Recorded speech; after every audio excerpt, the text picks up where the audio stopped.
Assalamualaikum warahmatullahi wabarakatuh. Okay, InsyaAllah tuan-tuan pada 30 bulan 12 jam 9 malam iaitu kelas iaitu gerak karomah. Gerak karomah ni merupakan satu kaedah tuan-tuan yang mana gerak karomah ni kalau anda lakukan amalan ataupun lakukan amalan maka anda akan berlaku reflex action daripada diri anda sendiri yang mana sekiranya dia boleh digunakan untuk rawatan, untuk pengesanan, untuk pertahanan diri dan boleh semua untuk perlindungan pun boleh.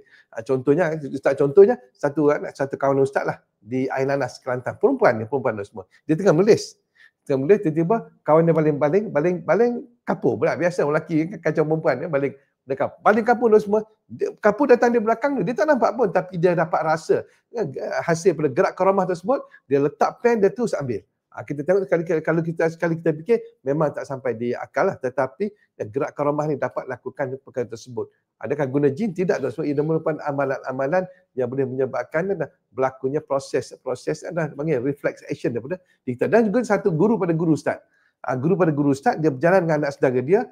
Bayangkan ustaz, satu tandan buah durian jatuh daripada atas, laju. Bayangkan satu tandan, bukan satu tandan kelapa dah. Dia satu tangkai tu, banyak dengan durian. Bila dah banyak sangat durian berat tu, dia patah. Dia patah tuan-tuan, dengan gerak karamah macam ni tuan-tuan semua, guru pada guru ustaz tu, dia dapat mengelak daripada terkena jatuhnya buah durian tersebut. Dia terus ambil anak saudara dia dengan kecepatan yang memang maksimum, menyebabkan buah durian itu jatuh, tak kena dia. Nak beritahu. Ini kehebatan gerak karamah. Dan banyak lagi lah gerak karamah dan berlaku pada ustaz sendiri. Ustaz tak mau cerita lah nanti dalam kelas. Ustaz akan cerita bagaimana gerak karamah dia boleh melindungi diri ustaz sewaktu nak berlakunya kerana kita kadang-kadang terdesak. Dan dalam gerak karamah ni tuan-tuan, ustaz akan ada dua bonus. Ustaz akan berdua bonus. Dua bonus. Pertama, ustaz akan kongsikan pada anda satu amalan dipanggil gentar rupa. Gentar rupa ni, siapa yang tengok anda, dia tengok je kalau ada niat buruk pada anda, dia akan jadi takut. Dia akan takut, dia gerun, dia bergetar, getar. Dia tengok muka anda jadi getar, dia takut. Itu satu amalan.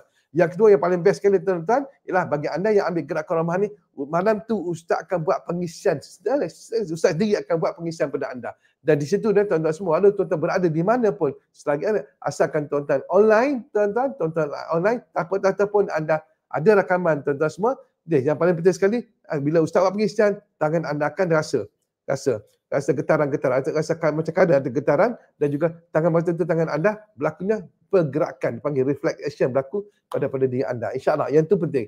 Sebab kalau biasanya kalau orang belajar direct ustaz hanya bagi gerak karamah, ustaz tak buat. Tapi untuk kelas macam ni, cara jarak jauh ni, ustaz akan isi cara jarak jauh dan insyaAllah anda akan dapat rasa. Pada minggu lepas, ustaz ada buat satu pengisian pada wajah. Dan ramai yang mesej pada ustaz yang mereka dapat rasa. Itu pada wajah, ni pada badan anda, yang mana anda sendiri akan rasa dan tangan anda akan bergerak sendiri. Kalau anda kaki silat, akan bersilat. Kalau tak bersilat, tangan anda akan bergerak. Itu panggil reflex action daripada diri anda. InsyaAllah dua perkara ustaz akan kongsi pada anda. Pertama itu gentar rupa. Yang kedua ialah pengisian. InsyaAllah jumpa ustaz pada 30 bulan 12 jam 9 malam dalam gerak karamah. Assalamualaikum warahmatullahi wabarakatuh.